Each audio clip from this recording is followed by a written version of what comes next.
Olá pessoal, dentro da genética vamos trabalhar o tema biotecnologia, que abrange uma grande área da biologia, certo?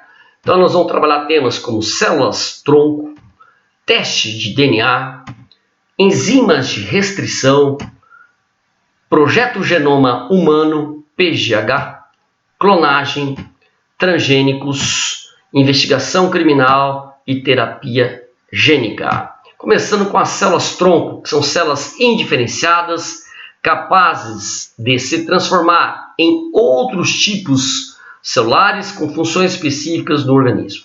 Então vocês estão vendo aqui uma célula-tronco indiferenciada, que pode se diferenciar formando células aqui especializadas com uma função. Então aqui a célula do tecido epitelial, que é uma hemácia que transporta gases, uma célula do músculo liso com função de contração, um neurônio com função de impulsos, transmitir impulsos, a célula adiposa que armazena gordura, e essas células ainda, mesmo adultas, elas têm capacidade de gerar outras células, tá? Então são células multipotentes que vocês vão ver já já. Então as células-tronco são células sem função definida, e essas células, todos os genes estão ativos, certo? Aí essa célula-tronco passa por um processo de diferenciação celular e vai formar uma célula adulta ou especializada. Então, parte dos genes ficam inativos e outra parte vão estar em atividade. E essa célula vai exercer uma determinada função. No caso do neurônio, transmissão de impulsos. Bom, as células-tronco ganham seu espaço. Quem é você? Posso ser quem você quiser, gatão. Células-tronco, primeiro tipo, as células-tronco embrionárias ou totipotentes, totalmente potentes, obtidas da mórula, primeira fase do desenvolvimento embrionário. Lembra? Ovo, mórula, que é um maciço de células. Blástula ou blastocisto, que já tem uma cavidade interna, tá? Depois da blástula vem a gástrula e assim neurula sucessivamente. Então estou pegando uma mórula, certo? Que é um maciço de células, primeiro estágio do desenvolvimento embrionário. Essas células são totipotentes. Por quê? Pode diferenciar em qualquer um dos 216 tipos de células humanas. E além disso, formam os anexos embrionários: placenta, córeo, alantoide, saco vitelínico e âmino. Agora, células-tronco embrionárias pluripotentes, vem de uma blástula, do blastocisto. A blástula tem uma massa de células internas chamadas de embrioblasto, como vocês veem nessa imagem. Essas células do embrioblasto, de um blastocisto, é capaz de diferenciar e formar 216 tipos de células humanas, mas não formam os anexos embrionários. Então, para elucidar melhor, você está vendo o zigoto, mórula, que são células totipotentes, lembra? Forma 216 tipos de células, mais os anexos embrionários. Blastocisto, com a massa celular interna ou embrioblasto, essas células aqui já são pluripotentes, certo? Que vocês vão ver já já, que vão diferenciar e formar neurônios, células musculares, hemácias. Então, células, eu falei pluripotentes, né? Vamos lá, agora as células-tronco multipotentes. São células indiferenciadas, obtidas a partir de medula óssea, cordão umbilical, intestino e pele. São capazes de originar somente os tipos celulares que compõem o tecido ou órgão específico onde estão situadas. Então vocês estão vendo aqui a célula-tronco, certo? Pluripotente, que vem lá do blastocisto, e aqui as células multipotentes, tá? Bom, pele, músculo, polpa dentária, tecido adiposo da medula óssea. Então, vamos pegar aqui um exemplo, por exemplo, uma célula chamada de hematocitoblastos. Ela pode se diferenciar e formar hemácias, que vai ter o transporte de gases, pode diferenciar e formar os glóbulos brancos ou leucócitos, granulócitos, basófilo, eosinófilo, eutrófilo, agranulócitos, linfócito e monócito, que vão ter o papel de fagocitar e defesa imunológica. E também pode formar as plaquetas ou trombócitos, que tem o papel de coagulação sanguínea. Bom, células-tronco IPS, pluripotentes induzidas, STEM. Ou seja, você tem aqui uma célula adulta já da pele, eu vou inserir genes para induzir a reprogramação. Aí você vai obter células reprogramadas semelhantes às embrionárias. Para isso eu vou usar vírus, não preciso mais usar embrião. Então são células adultas que foram induzidas e elas se tornam pluripotentes. Bom, vocês estão vendo o zigoto, certo? Células totipotentes lá de uma mórula. E com 5 dias você já tem um blastocisto, células pluripotentes. E aí vocês estão vendo células tronco adultas do cordão umbilical, do cérebro, músculo, sangue, fígado, tecido adiposo, pele, coração, que são as multipotentes. Bom, outro tópico importante dentro da biotecnologia é a clonagem. Um clone é um indivíduo derivado de outro e que possui o mesmo patrimônio genético, o mesmo DNA do indivíduo original. Beleza? Então vamos lá, clonagem pode ser natural ou artificial. Clonagem natural, vocês vão ver a reprodução assexuada e os gêmeos univitelínicos. Clonagem artificial reprodutiva e a clonagem artificial terapêutica. Então vamos diferenciar os tipos de clonagem. Começando pela natural, ocorre por reprodução assexuada, estaquia em plantas, fragmentação, brotamento, bipartição, ou devido à separação das células do embrião na fase de blastocisto, que são os gêmeos. Vamos começar aqui então, vocês estão vendo aqui uma célula-mãe de bactéria, o DNA dela é duplicado, ela sofre aqui uma divisão do citoplasma, uma citocinese, formando duas células geneticamente iguais, são clones, tá? Então não há variabilidade genética. Esse processo de reprodução assexuada é por bipartição ou cisparidade, um exemplo de clonagem natural. Outro exemplo aí que vocês estão vendo, a formação de mudas, há uma propagação vegetativa, certo? E, portanto, são clones, são geneticamente o quê? Iguais, clonagem natural. Bom, agora vamos falar de gêmeos univitelínicos e bivitelínicos. Vamos separar um do outro. Gêmeos univitelínicos, também chamado de monozigóticos ou idênticos. Você tem um óvulo, um espermatozoide. Aí um único ovo fecundado divide em duas células. O zigoto continua se dividindo e forma a massa celular que separa. As duas massas celulares originam indivíduos idênticos. Então, aqui é um caso de clonagem reprodutiva, certo? Natural, beleza? Gêmeos univitelínicos ou monozigóticos ou idênticos. Tem uma placenta, 2 cordões umbilicais e aqui o líquido amniótico. Bom, gêmeos fraternos ou bivitelínicos ou dizigóticos, 2 óvulos, repare, e 2 espermatozoides. Então vai ter uma dupla fecundação, tá? Então vai formar 2 zigotos. Aí o zigoto continua dividindo, formando 2 massas independentes e cada massa de células originam gêmeos fraternos independentes. Então são 2 placentas, beleza? Que vai diferenciar. São gêmeos parecidos, mas não são idênticos, tá? Bom, na clonagem artificial reprodutiva, você vai ter uma célula doadora do material genético. Essa célula vem do corpo, ela é somática, então ela é diploide. Aí vamos pegar aqui um óvulo, vamos pegar esse óvulo, vamos extrair o núcleo dele e pegar o citoplasma e as organelas. Vamos introduzir o núcleo dessa célula doadora aqui, somática, que é 2N, dentro do citoplasma de um óvulo anucleado, certo? E vai formar um embrião. E nós vamos colocar esse embrião dentro de uma mãe de aluguel. Então, vamos elucidar melhor nessa imagem. Então, na imagem 1, células retiradas da ovelha da raça Finnish Dorset são colocadas em culturas pobres em nutrientes. Nessas condições, as células param de se dividir e ativam seus genes, beleza? Aí aqui é uma outra ovelha, repara que ela é chifruda, tá? Vamos lá, uma ovelha da raça Scott Blackface, retira-se o núcleo, deixando toda a estrutura celular necessária para produzir o embrião. Então essa ovelha aqui é doadora do óvulo, e aqui de uma célula somática, 2N. E aí vou pegar esse óvulo aqui anucleado e vou introduzir o material nuclear da ovelha 1 aqui dentro do óvulo anucleado. Aí vou dar descarga elétrica e vou formar um embriãozinho, beleza? Esse embriãozinho, certo? Vai ser introduzido dentro de uma mãe de aluguel, tá? E aqui vai nascer a ovelhinha semelhante à doadora do material genético, tá? A doadora aqui da imagem da figura 1, certo? da raça Finnish Dorset, beleza? É assim que foi feito o clone da ovelha Dolly.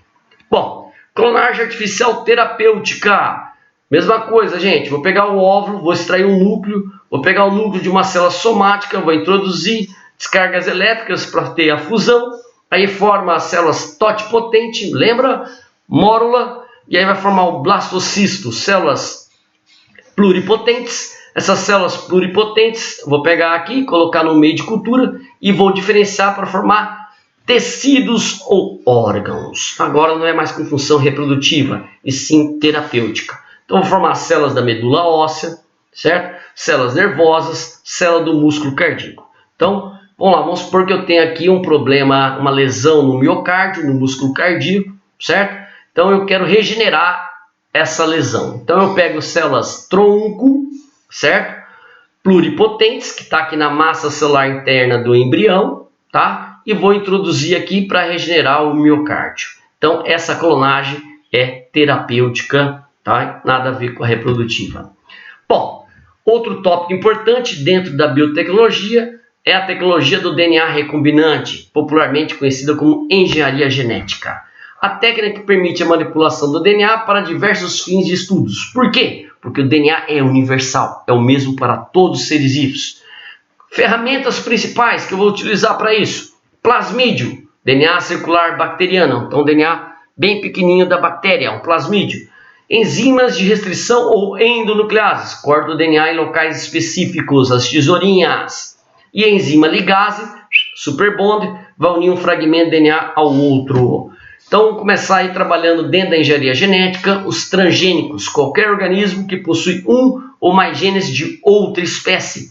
Pode ser feita de qualquer organismo para organismo, de planta para planta, de planta para animal, de animal para planta, certo? De animal para animal. Então, galera, você tem aqui uma bactéria, certo? Ela tem uma toxina que mata a lagarta. A bactéria é do gênero Bacillus thuringiensis. Tá? Então, eu vou pegar o gene dessa bactéria, chamado gene BT. Vou fazer, é claro, um vetor recombinante, tá? Um DNA recombinante, plasmídio mais o gene da bactéria ali. E eu vou introduzir uma célula meristemática, que é uma célula jovem do milho, que vai incorporar o gene dessa bactéria aqui, o gene BT. Olha que interessante, essa lagarta se alimenta da folha do milho, diminuindo, portanto, a eficiência fotossintética, diminuindo a produção de grãos.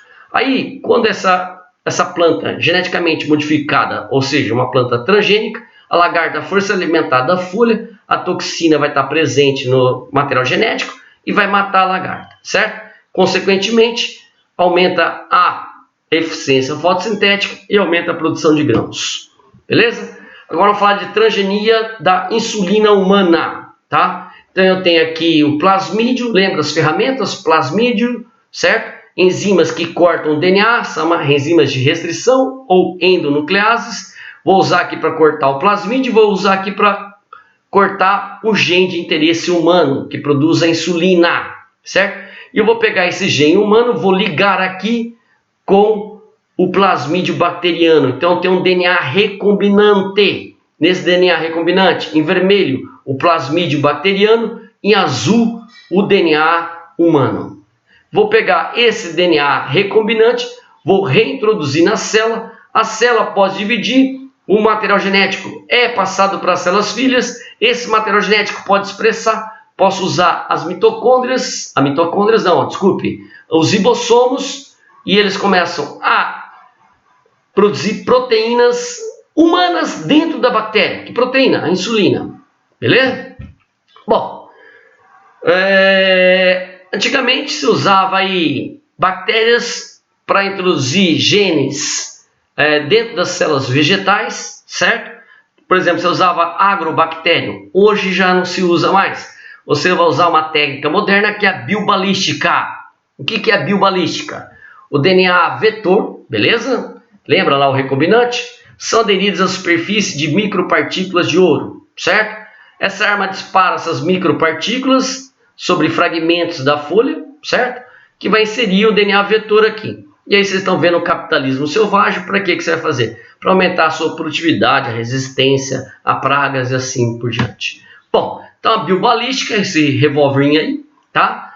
o gene desejado é fixado em minúsculos grãos de ouro ou tungstênio, que são literalmente disparados contra a célula como balas de revólver. O método carece da sutileza da agrobactéria, não se precisa mais de bactéria, mas nem por isso deixa de realizar o serviço, ok?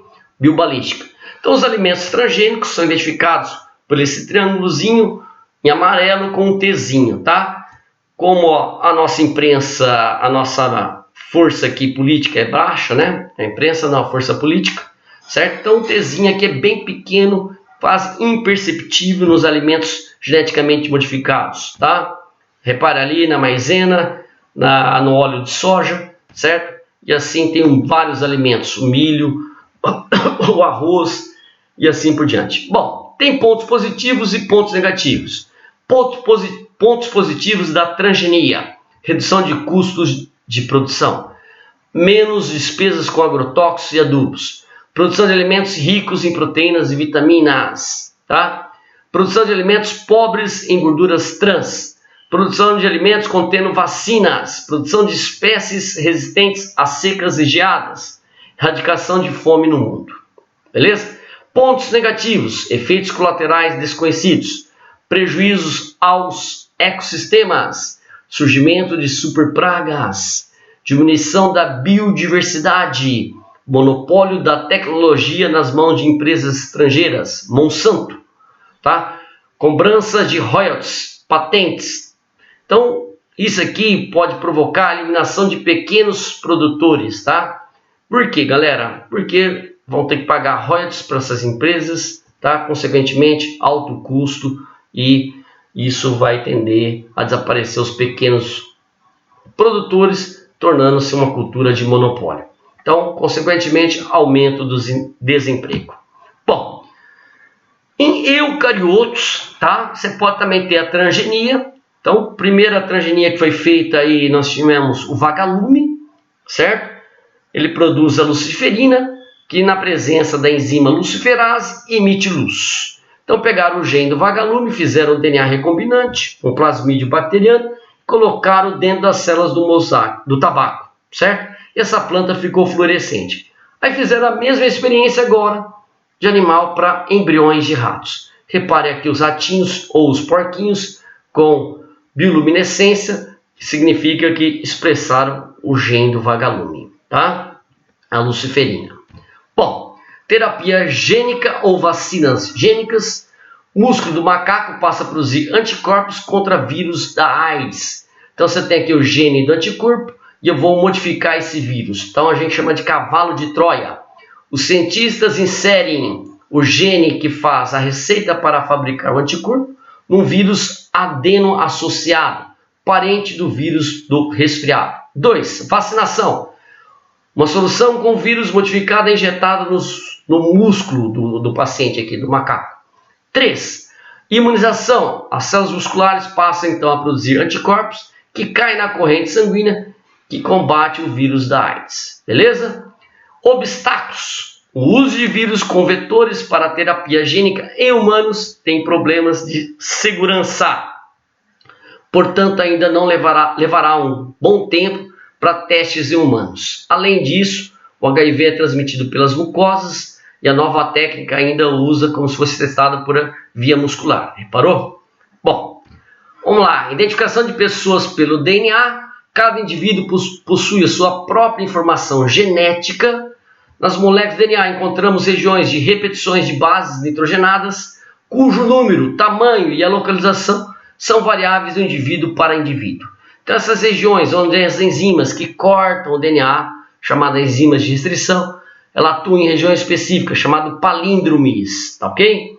Vamos lá, vocês estão vendo aqui um aparelho chamado PCR, reação em cadeia da polimerase, que faz várias cópias do DNA para submeter análises exaustivas para fazer o sequenciamento do DNA.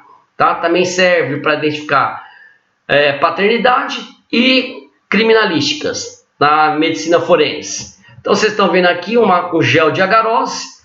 Você tem 4 buraquinhos que a gente chama de pentes. E aqui eu vou colocar, por exemplo, o DNA do pai, o DNA da mãe, do filho 1 e do filho 2. Eu quero saber qual dos dois filhos é o filho biológico desse casal, certo? E aí você vai criar um campo eletromagnético.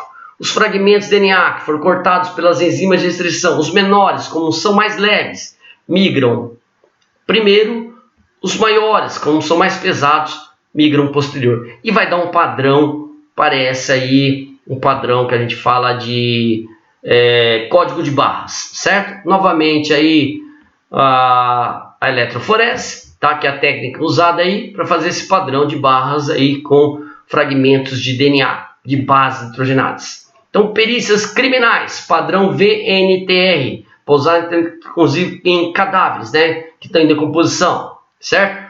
Então, você tem 3 suspeitos de um crime, aqui o suspeito 1, 2 e 3, aqui a vítima, e aqui uma gota de sangue foi coletado que não fazia parte da vítima, certo? Repare que o padrão de faixa não pareia com o da vítima. Então, essa gota de sangue é relacionada a que criminoso? 1, 2 ou 3. Repare aqui, esse padrão aqui vem do criminoso 1, que todo o padrão aqui bate. Repare, confere. Então, o suspeito aí 1 estava na cena do crime. Beleza? Bom, teste de paternidade. Você tem aqui a mãe, azulzinha, o óvulo dela, beleza? O pai, certo? Laranja, o espermatozoide dele. E aqui os filhos, tá? Vamos ver quais são os filhos biológicos. Repare. Aqui a primeira menina, primeiro padrão de faixa ali dela, certo? Vem lá da mãe, repare. Segundo do pai, laranja, certo? Terceiro laranja também vem do pai. E o quarto, azulzinho, também vem da mãe. Então, essa menina é filha biológica desse casal. Repare o seguinte, a segunda menina, certo? O espermatozoide aqui eu pus em que cor aqui? Rosinha. Então, repare que o pai, certo? Não faz parte do patrimônio genético dessa menina, portanto, ela é filha da mãe, porque é azulzinha que pareia, mas o rosinha não, tá? Então, ela é filha de outro pai, beleza? Esse cara aqui foi chifrado. Bom, aqui, o terceiro descendente, esse menino, certo? Repare que é filho biológico do casal, porque o espermatozoide laranja e o óvulos azuis e bate o padrão de faixa. Já o quarto filho aqui deve ser adotivo, tanto o espermatozoide como o óvulo em verde não tem padrão nem do pai e nem da mãe. Bom, então você pode fazer o teste de paternidade por inclusão ou exclusão. Nesse primeiro exemplo aqui, por inclusão, aqui a mãe, o filho, o suposto pai, repare que esse padrão aqui bate com o pai, beleza? Aqui nesse padrão ao lado, reparem, o DNA do filho não bate com o suposto pai em nenhuma das porções de DNA, beleza? Então você vai fazer a exclusão do pai.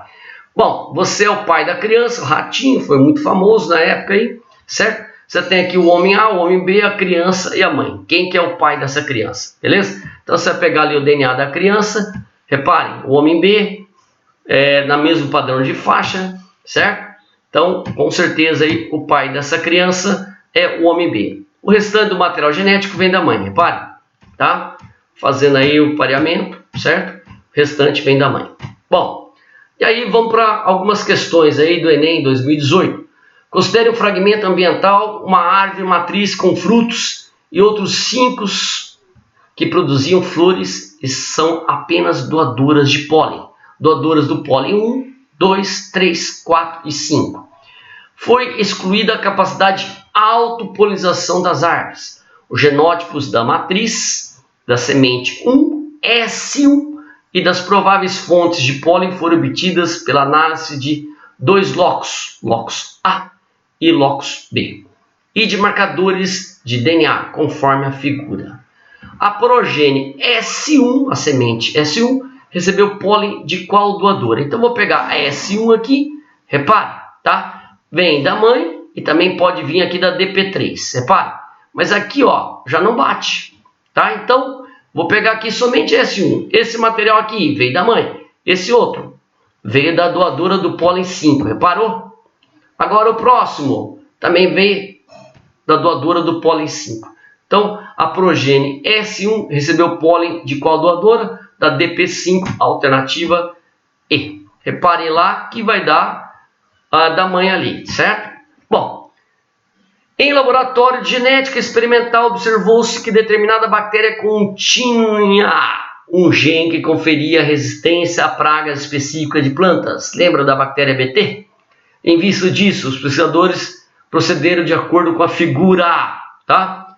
Do ponto de vista biotecnológico, como a planta representada na figura é classificada, muito fácil. Ela foi geneticamente modificada, transgênica, alternativa E. E agora da Unesp 2018.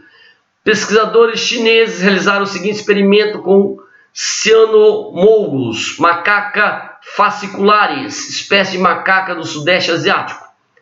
Obtiveram fibroblastos das células do tecido conjuntivo do feto de um macaco e ao mesmo tempo extraíram óvulos de uma macaca adulta e retiraram os núcleos desses óvulos. Cada óvulo anucleado foi fundido a uma célula de fibroblasto do feto. Uma substância foi injetada em cada célula reconstruída para reprogramar as moléculas de DNA do fibroblasto para retornarem ao estágio embrionário. Os embriões formados foram transferidos para uma macaca de mãe de aluguel, que gestou os embriões. No fim do processo, 2 filhotes nasceram. Beleza? Então, vocês estão vendo a imagem aqui. Feto do macaco, fibroblasto, doadora do material genético, óvulo da doadora aqui do óvulo. Vou tirar o material genético. Vou fazer aqui a infusão do fibroblasto, do núcleo, no óvulo. Certo? E aqui simplesmente a mãe do aluguel. Mãe de aluguel. Tá? Pergunta: como é denominada a técnica empregada no experimento citado? Os 2 macacos gerados são geneticamente idênticos ao feto doador do fibroblasto, da macaca doadora de óvulos ou da macaca que gestou os embriões, a mãe de aluguel. Galera, muito fácil. Então, a técnica clonagem reprodutiva. Os 2 macacos gerados são cópias genéticas do feto que doou os fibroblastos. Beleza? B.